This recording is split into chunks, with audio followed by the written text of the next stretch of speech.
ಎಲ್ಲರಿಗೂ ನಮಸ್ಕಾರ. ನಮ್ಮ ಸಬ್ಸ್ಕ್ರೈಬರ್ಸ್ ದೇವ್ರುಗಳು ಎಲ್ಲರಿಗೂ ನಮಸ್ಕಾರ. ಇವತ್ತು ನಾವು ಎಲ್ಲಿಗೆ ಬಂದಿದ್ದೀವಿ ಅಂದರೆ ಬಾಳೆಕಾಯಿ ತಗೊಂಡು ಎಲ್ಲಿಗೆ ಬಂದಿದ್ದೀವಿ ಬ್ರೋ? ಬೆಸಗರಳ್ಳಿ ಮಂಡಿಗೆ ಬಂದಿದ್ದೀವಿ. ಇವತ್ತು ಬೆಸಗರಳ್ಳಿ ಮಂಡಿಗೆ ಏನಕ್ಕೆ ಬಂದಿದ್ದೀವಿ ಅಂದರೆ ಬಾಳೆಕಾಯಿ ಮಾರಾಟಕ್ಕೆ ಬಂದಿದ್ದೀವಿ. ಇವತ್ತಿನ ವಿಚಾರ ಏನಪ್ಪ ಅಂದರೆ ಇದು ಲಾಭನ ಏನು ಅಂತ ಅಂದ್ಬಿಟ್ಟು ನಮ್ಮ ಬೆಳೆಗಾರರಾದ ರಾಕಿ ಬೈನ ನಾನು ತಿಳಿಸ್ಕೊಡ್ತೀವಿ. ಮತ್ತು ನಾವು ಲಾಸ್ಟ್ ಟೈಮು ರಾಮನಗರಕ್ಕೆ ಹೋಗಿದ್ವಿ. ರಾಮನಗರದ್ರಲ್ಲಿ ನಾವು ಮಂಡಿಗೆ ಹೋಗಿದ್ವೋ ಎಲ್ಲಿಗೆ ಹೋಗಿದ್ದೋ ಅಲ್ಲಿ ಅದು RMCಗೆ ಹೋಗಿದ್ದೋ. ಸೊ RMCಲಿ ನಮಗೆ ಏನಿಲ್ಲ ಅಂದರೂ ಒಂದು 50,000 ವ್ಯೂಸ್ ಬಂದಿತ್ತು. ಅದರಿಂದ ನಾವು ಬಾಳೆಕಾಯಿ ಬೆಳೆ ಬಗ್ಗೆ ಒಂದಷ್ಟು ಮಾಹಿತಿಗಳು ಕೊಡೋಕ್ಕೆ ಇಷ್ಟಪಡ್ತೀನಿ. ಈ ವಿಡಿಯೋ ಏನಾರು ಇಷ್ಟ ಆಗಿದ್ರೆ ಲೈಕ್ ಮಾಡಿ, ಶೇರ್ ಮಾಡಿ, ಕಮೆಂಟ್ ಮಾಡಿ. ಇನ್ನೂ ಸಬ್ಸ್ಕ್ರೈಬರ್ಸ್ ಆಗಿಲ್ಲ ಅಂದರೆ ದಯವಿಟ್ಟು ಸಬ್ಸ್ಕ್ರೈಬ್ ಮಾಡ್ಕೊಳ್ಳಿ. ಒಳ್ಳೊಳ್ಳೆ ಕಂಟೆಂಟ್ ವೀಡಿಯೋಸ್ ಹಾಕಬೇಕು ಅಂತ ಅಂದ್ಬಿಟ್ಟು ನಾನು ತುಂಬ ಪ್ರಯತ್ನ ಮಾಡ್ತಾ ಇದ್ದೀನಿ. ರಾಕಿ ಬೈ, ನೀವು ಇಷ್ಟು ವರ್ಷದಿಂದ ಬೆಳೀತಾ ಇದ್ದೀರಲ್ಲ, ಏನೇನೆಲ್ಲ ಬೆಳೆ ಬೆಳೆದಿದ್ದೀರಿ? ಸದ್ಯಕ್ಕೆ ಇವಾಗ ಏಲಕ್ಕಿ ಬಾಳೆ ಗಿಡ ತಂದಿದ್ದೀನಿ, ಬಾಳೆ ಗೊನೆ ತಂದಿದ್ದೀನಿ. ನೋಡೋಣ ಏನಾಗುತ್ತೆ ಅಂತ. ಆಲ್ರೆಡಿ ಬೆಳೆ ಅರ್ಶಿನ ಹಾಕಿ ನಾನು ಲಾಸ್ಟ್ ಟೈಮ್ ಹೋಗಿದ್ವಲ್ಲ, ಬೆಳೆ ರೆಡಿ ಇದೆ. ಅರ್ಶಿನ ಬೆಳೆ ಅದೇ ನಾವು ಕೊಳ್ಳೇಗಾಲಕ್ಕೆ ಹೋಗಿದ್ವು. ಕೊಳ್ಳೇಗಾಲ ಯಾವುದೋ ಊರು? ಕೊಳ್ಳೇಗಾಲ ಸಿಂಶಾಗ್ರಾಮ. ಸೊ ಸಿಂಶಾಗ್ರಾಮಕ್ಕೆ ಹೋಗಿದ್ವು. ಅಲ್ಲೇನಪ್ಪ ಅಂದರೆ ನಾವು ಅರ್ಶಿನ ಬೆಳೆ ಮಾಡೋಕ್ಕೆ ಅಂತ ಅಂದ್ಬಿಟ್ಟು ಬಿತ್ತನೆಗಳು ತಗೊಂಬಂದಿದ್ದೋ. ಸೊ ಆ ಬಿತ್ತನೆಗಳು ಈಗ ನೀವು ನೆಟ್ಟಿದಿರೋ ಇಲ್ವೋ? ನೆಟ್ಟಾಗೈತೆ, ಆಲ್ರೆಡಿ ಮೊಳಕೆನೂ ಬಂದಿದೆ. ಈಗ 1 ಮಂತ್ ಆಯ್ತು ನೆಟ್ಟಿ. ನಾವು ಈಗ ಅಂದಾಜು ನಾವು ಬಾಳೆಕಾಯಿ ತಗೊಂಬಂದಿದ್ದೀವಲ್ಲ, ಎಷ್ಟು ಬಾಳೆಕಾಯಿ ನಮ್ಮ ಗಾಡೀಲಿ ತಗೊಂಬಂದಿದ್ದೀವಿ? ಈಗ 50 ಗೊನೆ ಇರ್ಬೋದು ಅಷ್ಟೇ. ಒಂದು 50 ಗೊನೆ ಇರ್ಬೋದು. ಎಷ್ಟು ಅಂದಾಜು ಎಷ್ಟು ತೂಕ ಬರ್ಬೋದು? ಬೆಳೆ ಅಷ್ಟು ಚೆನ್ನಾಗಿ ಬಂದಿರಲಿಲ್ಲ. ಏನಾಯ್ತು ಆ ಥರ ಬೆಳೆ ಬರ್ದೇ ಇರೋದಕ್ಕೆ? ಏನೇನು ಕಾರಣ? ರೋಗ ಮತ್ತೆ ಈಗ ಲಾಸ್ಟ್ ಟೈಮ್ ಮಳೆ ಗಾಳಿ ಬತ್ತಲ್ಲ, ಫುಲ್ಲು ಹ್ಞೂ ಉಳಿದಿರೋ ಬೆಳೆ ಎಲ್ಲ ತಂದಿದ್ದೀವಿ ಅಷ್ಟೇ. ಇವಾಗ ಸದ್ಯಕ್ಕೆ ಇದು 3ನೇ ಕಟಾವು. ಒಂದು 500 kg ಆಗ್ಬೋದೇನಷ್ಟು. ನೋಡ್ಬೇಕು ಏನಾಗುತ್ತೆ ಅಂತ. ಇದು ನಾನ್ ಸ್ಟಾಪ್ ಮಾತುಗಳು ಇರೋವಂಥ ವಿಡಿಯೋ ಆಗಿರುತ್ತೆ. ಯಾವುದೇ ರೀತಿ ಕಟ್ ಮಾಡಲ್ಲ, ಏನು ಮಾಡಲ್ಲ ಬ್ರೋ. ಮತ್ತು ಇನ್ನೇನು ಗೊತ್ತಾ, ಈ ಬಾಳೆ ನಾನು ಅಲ್ಲಿ ಹಣ್ಣಾಗಿರೋವಂಥದ್ದು ಅಂದರೆ ಗೊನೆಲೆ ಹಣ್ಣಾಗಿರೋವಂಥದ್ದು ತುಂಬ ರುಚಿಕರವಾಗೈತೆ. ಸೊ ಒಂದೊಂದು ಇಷ್ಟಪ್ಪ ಇಳುವರಿ ಬಂದೈತೆ, ಕೆಲವೊಂದು ಇಷ್ಟಿಷ್ಟಪ್ಪ ಬಂದಿರುತ್ತೆ. ಅದಕ್ಕೆ ಬೇರೆ ಥರ ನೀವು ಏನಾದ್ರೂ ಮೆಟೀರಿಯಲ್ಸ್ ಹಾಕ್ತೋದನೆ ಅಂದರೆ ಈ ರಾಸಾಯನಿಕ ಗೊಬ್ಬರ ಏನೋ ಹಾಕ್ತೋದನೆ ಬೆಳೆಸಿದ್ರಾ, ಅಥವಾ ಏನಕ್ಕೆ ಹಂಗೆ ಆ ಥರ ಬರೋದು? ಕೆಮಿಕಲ್ ಫಾರ್ಮಿಂಗ್ ಮಾಡಿರೋದು. ಅದಕ್ಕೆ ನಾವು ಮೆನ್ಯೂರ್ ಕೊಡುವಾಗ ಸ್ವಲ್ಪ ವ್ಯತ್ಯಾಸ ಆಗೈತೆ. ಜಾಸ್ತಿ ಕೊಟ್ಟಿರ್ತೀವಿ. ಅಲ್ಲಿ ಭೂಮಿ ವಾತಾವರಣ ಸ್ವಲ್ಪ ಬೇರೆ ಬೇರೆ ಥರ ಇರುತ್ತೆ. ಎಲ್ಲ ಈ 1 ಎಕರೆ ಭೂಮಿ ಅಂದರೆ ಒಂದೇ ಥರ ಇರೋಲ್ಲ ಜಾಗಗಳು. ಅಲ್ಲಿ ದಟ್ಟವಾಗಿ ಕಳೆ ಬೆಳ್ಕೊಂಡು ಗೊಬ್ಬರ ಆಗಿರುತ್ತೆ. ಆ ಜಾಗದಲ್ಲಿ ಬೆಳೆಗಳ ಚೆನ್ನಾಗಿ ಬಂದ್ಬಿಟ್ಟಿರ್ತದೆ. ಹೌದು. ಒಂದು ಜಾಗದಲ್ಲಿ ಏನೂ ಇರೋಲ್ಲ, ಅಲ್ಲಿ ಬೆಳೆಗಳ ಚೆನ್ನಾಗಿ ಬರೋಲ್ಲ. ಈಗ ನೀವು ಎಷ್ಟು ಬಂಡವಾಳ ಹಾಕಿದ್ರಿ? ಬಂಡವಾಳ ಒಂದು 70,000 ಹಾಕಿದ್ವಿ. 70,000 ಬಂದೇ ಇಲ್ಲ ಬಿಡಿ. ಅದರಲ್ಲಿ 70,000 ಬಂಡವಾಳ ಹಾಕಿದ್ರೆ ಇನ್ನೂ 70,000 ದುಡ್ಡು ನೋಡಿಲ್ಲ. ರೈತರುಗಳು ಈಗ ಲಾಸ್ ಮಾಡ್ಕೊಂಡು ಯಾಕೆ ಬೆಳೀತಾ ಇದ್ದೀರಾ ಅಂತ ನಮ್ಗೆ ಗೊತ್ತಿಲ್ವಲ್ಲ, ಅದ್ರ ಬಗ್ಗೆ ಒಂದು ಹೇಳಿ. ರೈತರಾದ್ಮೇಲೆ ಲಾಭ ನೋಡೋಕ್ಕಾಗಲ್ಲ. ನಾವೇ ಬಿಸ್ನೆಸ್ ಮಾಡ್ತಾ ಇದ್ದೇವಾ?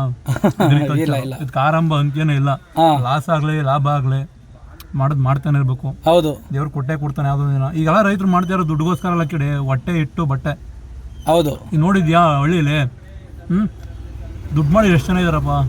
ಹೌದು, ಎಲ್ಲ ಶ್ರೀಮಂತ ಕುಬೇರ ಆಗ್ಬಿಟ್ಟಿರೋ ವ್ಯವಸಾಯ ದುಡ್ಡು. ಈಗ ನನ್ನ ಅನಿಸಿಕೆ ಏನಪ್ಪ ಅಂದರೆ, ರೈತರುಗಳಿಗೆ ಒಂದು ಏನಾದರೂ ಒಂದು ಬೆನಿಫಿಟ್ ಆಗೋ ರೀತಿ ಯಾವ್ದಾರ ಒಂದು ಅಂದರೆ ಈ ಸರ್ಕಾರಗಳು ಈಗ ಗೌರ್ಮೆಂಟ್ ಬಸ್ಗಳಿಗೆ ಎಲ್ಲನೂ ಇದು ಮಾಡ್ತಾರಲ್ಲ, ಫ್ರೀ ಬಸ್ ಮಾಡೋದು ಆ ಥರ ಎಲ್ಲ ಮಾಡೋದ್ರ ಬದಲು ರೈತರುಗಳಿಗೆ ಅನುಕೂಲ ಆಗುವಂಥದ್ದು ಏನಾದರೂ ಒಂದು ಮಾಡಿಕೊಟ್ರೆ, ಅಂದರೆ ಉಪಯೋಗ ಆಗೋ ರೀತಿ ರಾಸಾಯನಿಕ ಗೊಬ್ಬರನೋ ಏನೋ ಒಂದು ಮತ್ತೊಂದು ಆ ತರ ಒಂದು ಸ್ಕೀಮ್ ಹಾಕೊಡ್ತಾ ಇದ್ರೆ ಉತ್ತಮ ಮಾರುಕಟ್ಟೆ ಕಲ್ಸ್ಕೊಬಿಟ್ರೆ, ಹೌದು, ಸಾವಯವಕ್ಕೆ ಒಳ್ಳೆ ಬೆಲೆ ಕೊಟ್ಟು ಕೆಮಿಕಲ್ ಯೂಸ್ ಮಾಡೋದು ಬೇಡ. ಈಗ ಉದಾಹರಣೆಗೆ ಈಗ ಬೆಂಡೆ ಹಾಕಿದೀನಿ ನಾನು, ಎಷ್ಟು ಔಷಧಿ ಹೊಡಿತಿದ್ದೀನಿ ಗೊತ್ತಾ? ಹೌದು, ಅದು ತಿಂದ್ರೆ ಜನ ಏನಾಗ್ಬೋದು? ಸತ್ಯ.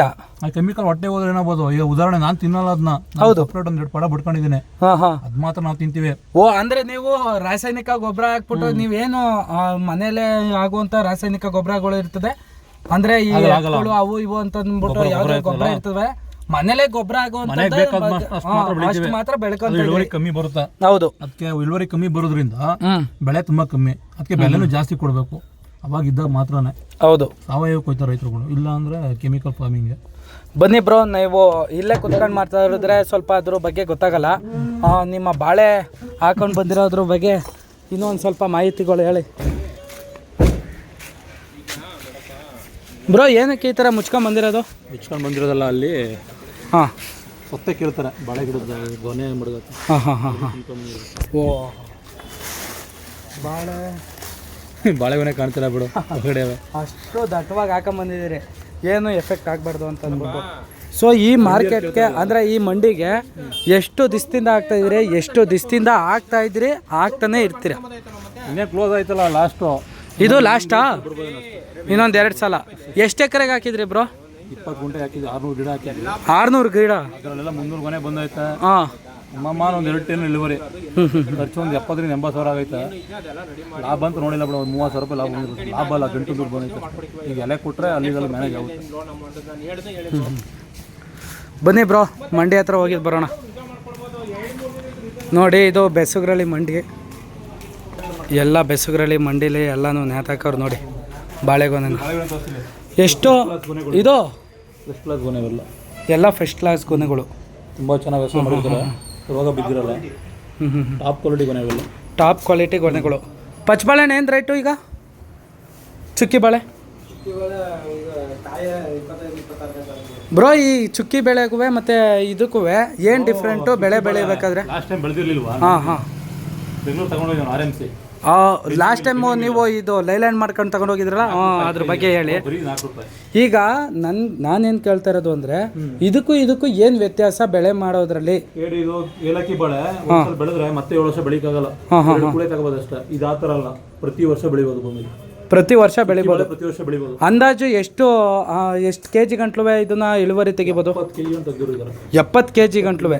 ಒಂದೇ ಗೊನೆ 70 kg ಗಂಟ್ಲು ಬಂದೈತಾ? 25 kg ಬರುತ್ತೆ. ಅವರೇಜ್ 25 kg 25 kg ಬರುತ್ತೆ.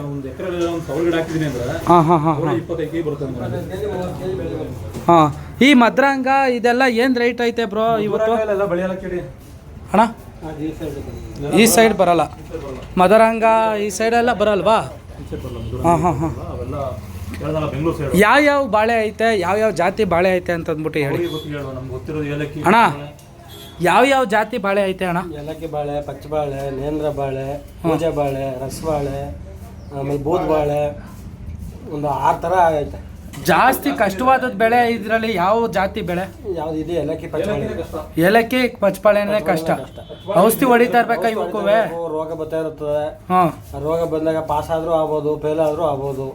ರೈತರಿಗೆ ಭಾರಿ ಕಷ್ಟ. ಈ ಸಲ ರೈತರುಗಳಿಗೆ ಒಂದು ಸ್ವಲ್ಪ ಬೆನಿಫಿಟ್ ಆಯ್ತು. ಆಯ್ತು ಬೆನಿಫಿಟ್ ಐತೆ. ಕೆಲವರು ವ್ಯವಸಾಯ ಮಾಡಿರ್ತಾರಲ್ಲ, ಲಾಸ್ ಆಗೈತೆ ಅಂತ ಅಂದ್ಬಿಟ್ಟು ಕೆಲವ್ರು ಮಾತುಗಳು ಹೇಳ್ತಾರಲ್ಲ. ಆರಂಭ ಮಾಡೋದ್ರಲ್ಲಿ ಇರೋದು. ಆರಂಭ ಮಾಡೋದ್ರಲ್ಲಿ ಇರೋದು. ಇಳುವರಿ ತೆಗೆದ್ರಲ್ಲಿ ಸುಮ್ಮನೆ ಬೆಳೆದ್ಬಿಟ್ಟು ಇದು ಮಾಡಿಬಿಟ್ಟು ಬಾಳೆ ನೆಟ್ಟಾಗಿ ಅಂದ್ಬಿಟ್ಟು ಅಲ್ಲಿ ತಿರ್ಗಾಡ್ಕೊಂಡು ನಿಂತ್ಕೊಂಡು ಆಗುತ್ತೆ. ಭೂಮಿಯಲ್ಲಿ ವ್ಯವಸಾಯ ಮಾಡಬೇಕು, ಔಷಧಿ ಹೊಡಿಬೇಕು, ಉಪ್ಪಿಂಡಿ ಹಾಕ್ಬೇಕು, ಟೈಮ್ ಸರಿ ನೀರು ಬಿಡಬೇಕು. ಸುಮ್ಮನೆ ಹಾಕವೆ ಅಂದ್ಬಿಟ್ಟು ಸುಮ್ಮನೆ ಅಲ್ಲಿ ತಿರುಗಿದ್ರೆ ಅದು ಲಾಸ್ ಆಗಲ್ಲ, ಏನೇನಾಗೋದು. ಹೌದು. ಆಮೇಲೆ ಭೂಮಿ ವ್ಯತ್ಯಾಸನ ನೋಡಬೇಕು. ಭೂಮಿ ಮಣ್ಣಲ್ಲಿ ಯಾವ ಥರ ಬರ್ತದೆ. ಇಲ್ಲೇ ಬೆಳ್ಕೊಂಬಂದವ್ರಲ್ಲ, ಒಂದು ಗೊನೆ 20 kg ಐತೆ ಏಲಕ್ಕಿ. ಒಂದು ಗೊನೆ 20 kg ಐತೆ. ಒಂದು ಗೊನೆ 20 kg ಐತೆ. ಇಳುವರಿ ಮಾತ್ರ ಸಖತ್ತಾಗಿ ಬಂದೈತೆ. ಫಸ್ಟ್ ಕ್ಲಾಸ್ ಗೊನೆ, ಹೊಸ ಭೂಮಿ ಬೆಳೆದಿರ್ತಾರೆ. ಇದೆಲ್ಲ ಮಣ್ಣು ಟೆಸ್ಟಿಂಗ್ ಎಲ್ಲ ಮಾಡಿಸಿ ಒಂದು ಸ್ವಲ್ಪ ಅವರು ಎಲ್ಲ ಕೇರ್ ಮಾಡ್ತಾರೆ ಇದ್ರ ಬಗ್ಗೆ ಅಂತ ಅನ್ಕೊಂತೀನಿ. ಹಾಂ ಬ್ರೋ, ಹೌದು. ನಿಗಾ ತಗೊಂಡು ಬೆಳೆದ್ರೆ ಏನು ಬೇಕಾದ್ರೂ ಸಕ್ಸಸ್ ಕಾಣ್ಬೋದು ಅನ್ನೋದಕ್ಕೆ ಉದಾಹರಣೆ ಇದು. ಹಾಂ ಬ್ರೋ, ಇದ್ರ ಬಗ್ಗೆ ಕೊನೆಯದಾಗಿ ಒಂದು ಮಾತು ಹೇಳಿ. ಯಾಕೆ ಅಂದರೆ ಆಲೇ 8 ನಿಮಿಷದ ವೀಡಿಯೋ ಆಗೋಯ್ತು. ನಾವು ನೋಡ್ತಿದ್ದಂಗೆ 8 ನಿಮಿಷದ ಗಂಟಲು ಜನಗಳು ನೋಡಬೇಕಲ್ಲ 8 ನಿಮಿಷ ವೀಡಿಯೋನ. ಸೊ ಈಗ ಲಾಸ್ಟ್ ಒಂದು ಮಾತು ಏನಾದರೂ ಇದ್ದರೆ ಹೇಳಿ ರೈತರ ಬಗ್ಗೆ, ಈ ಬೆಳೆ ಬಗ್ಗೆ.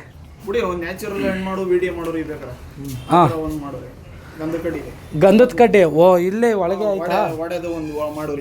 ಹಾಂ. ಇದೇ ಗೋಡನ್ನು ನೋಡ್ತಾ ಇದ್ದೀರಲ್ಲ, ಇದು ನ್ಯಾಚುರಲ್ ಆಗಿ ಹಣ್ಣು ಮಾಡೋದು. ಹಾಗೆ ಇಲ್ಲಿ ಊಟ ಮಾಡ್ತಾರೆ ಪಾಪ, ಅವರು ಡಿಸ್ಟರ್ಬ್ ಮಾಡಬಾರ್ದು. ನೋಡಿ ಗಂಧದ ಕಡ್ಡಿ ಎಷ್ಟೆಲ್ಲ ಇಟ್ಟವ್ರೆ. ಸೊ ಗಂಧದ ಕಡ್ಡಿಲಿ ಅಡೆ ಕಟ್ಟೋದು ಅಂತ ಹೇಳ್ತಾರೆ. ಅಡೆ ಕಟ್ಟೋದು ಮತ್ತು ಗೋಡನ್ನು ಒಳಗೈತೆ. ಸೊ ಗೋಡನ್ನು ನೋಡ್ತಾ ಇದ್ದೀರಲ್ಲ, ಉಸಿರಾಡೋಕ್ಕೆ ಆಗಲ್ಲ, ಒಂಚೂರು ಗಾಳಿ ಬರೋಕ್ಕಿಲ್ಲ ಅಲ್ವಾ? ಹಾಂ. ನೋಡ್ತಾ ಇದ್ದೀರಲ್ಲ, ಇದೇ ಗೋಡನ್ನು. ಕೆಮಿಕಲ್ ಹಾಕಿ ಬರೀ ಗಂಧದ ಕಡ್ಡಿ ಮಾತ್ರ ಹಣ್ಣು ಮಾಡ್ತಾ ಇರೋದು. ಯಾವುದೇ ರೀತಿ ಕೆಮಿಕಲ್ ಹಾಕ್ತೆ ಗಂಧದ ಕಡ್ಡಿಲಿ ಹಣ್ಣು ಮಾಡ್ತಾ ಇರೋದು. ನೋಡ್ತಾ ಇದ್ದೀರಲ್ಲ, ಇದು ನ್ಯಾಚುರಲ್ ಹಣ್ಣು. ಕೆಲವರು ನೀರಿಗೆ ಹಚ್ಬಿಟ್ಟು ಅದೇನೋ ಕೆಮಿಕಲ್ ಹಾಕ್ತಾರಲ್ಲ ಅಣ್ಣ, ಅದು ಏನು ಕೆಮಿಕಲ್ ಅಣ್ಣ? ಹಾಂ ಅದ್ರ ಬಗ್ಗೆ ಗೊತ್ತಿಲ್ಲ. ಅದು ಯೂಸ್ ಮಾಡಲ್ಲ ಅವ್ರು. ಎಲ್ಲ ಇದೇ ಥರ ಗೈಸ್ ನೋಡಿ ನಿಮ್ಗೆಲ್ಲ ನಿಯರ್ ಬೆಸಗಳಿ ನಿಯರ್ ಸುತ್ತಮುತ್ತ ಯಾರಿಗೂ ಬಾಳೆಹಣ್ಣು ಬೇಕು ನೀವು ಮಂಡಿ ಬನ್ನಿ ಬ್ರೋ. ಮಂಡಿ ಹೆಸರು ಹೇಳಿ ನಿಮ್ಮದು? ವೆಂಕಟೇಶ್ವರ ಬಾಳೆ. ಯಾವುದೇ ಥರ ಕೆಮಿಕಲ್ ಹಾಕಿ ಹಣ್ಣು ಮಾಡಿರಲ್ಲ, ಫುಲ್ ಆರ್ಗ್ಯಾನಿಕ್ ಆಗಿ ಹಣ್ಣು ಮಾಡ್ತಾರೆ. ಅದು ಗನ್ಕಡಿ ಹೊಗೆ ಹಾಕಿ ಹಣ್ಣು ಮಾಡೋದು ಫುಲ್ಲು. ನೋಡ್ತಾ ಇದ್ದೀರಲ್ಲ, ಇಲ್ಲೇ ಗಂಧದ ಕಡ್ಡಿನೂ ತೋರಿಸಿದ್ನಲ್ಲ, ಇಲ್ಲೇ ಗಂಧದ ಕಡ್ಡಿನೂ ಇಟ್ಟವ್ರೆ. ಗಂಧದ ಕಡ್ಡಿ ಹಾಕ್ಬಿಟ್ಟು ಹೊಗೆ ಕೊಟ್ಬಿಟ್ಟು ಮಾಡ್ತಾ ಇರೋದು ನೋಡಿ. ಓಹ್